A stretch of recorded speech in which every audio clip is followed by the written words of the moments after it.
আমি কইছি ওরা আমাকে কয়াইলো আহুন ওরা কার হাতে বোন কি করছে আমি তো না জানি না বানেসা আর ওই যে আমার হাজবেন্ডা আর ওই যে আমার শ্বশুরহরি আপনার শ্বশুর শাশুড়ি হ্যাঁ নাকি মারপিট করছে নাকি মারপিট করছে এনা কই না দেখে এরকম আমাকে মারপিট করছে মারপিট করছে তারপর আপনার বাচ্চা আছে নাকি দুইটা বাচ্চা আছে কাইরে রাখছিল যে না না করলে বাচ্চা দিব না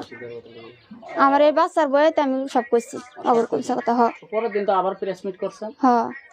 এটা আমাকে কয়েছে সেরকম মারধর করছে আমাকে সেরকম আমার হাতে অত্যাচার করছে অত্যাচার করার পর আপনি আসলেন কি করে ওখানে হ্যাঁ ওখানে আইলেন কি আমি আসি না তো নগর বাড়তে কয়েছে